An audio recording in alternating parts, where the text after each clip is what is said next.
Hey YouTube, I'm Cruel Rogue and this is my follow-up review video for the GAEMS M240.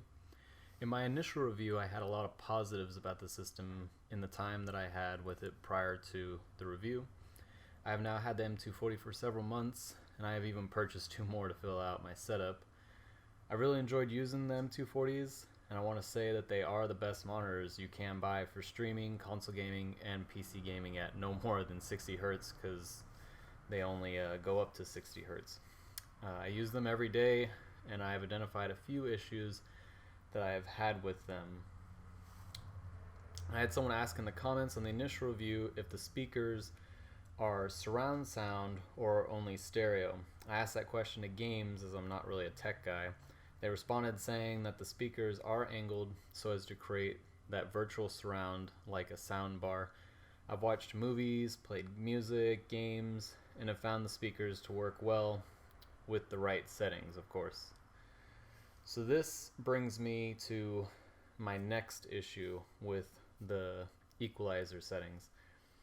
The equalizer settings, you can use the remote, which I did in this video. Click the menu button and went to the sound portion. Here you can adjust some of the sounds for the different settings. You can also toggle between personal, standard, music, or theater.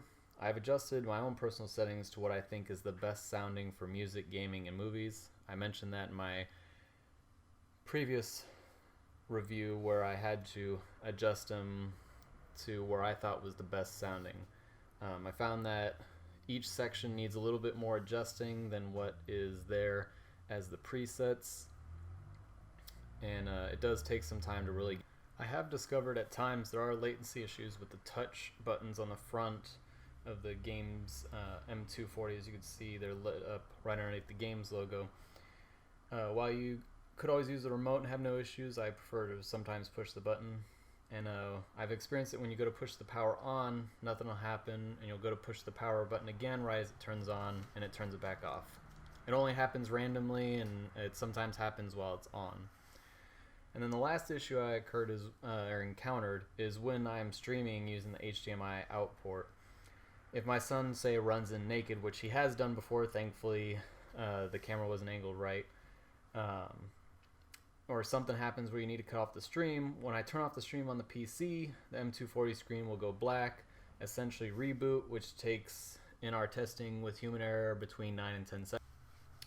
I asked GAEMS what was happening and they explained that there is a handshake between the ports, and when the stream is turned off, the M240 will check itself to make sure there's no issues with the M240 itself. Like I said, I'm not really a technical guy, so I don't know that process was occurring. This really should only bother people if they're in the middle of an online game or something and they have to interrupt their stream, which will cause the screen to then go black, creating a 10-second gap where you cannot see what's going on. So in closing, I don't really think these issues are enough to cause a problem where you feel you shouldn't buy it. GAEMS is always listening to their customers, and I voiced the issues I found with them, and I look forward to gaming on the M240 for years to come. If you have any questions, please comment below, and if you liked what you saw, give it a thumbs up, and if you want to see more or something different, let me know, and I'll see what I can do. Take care.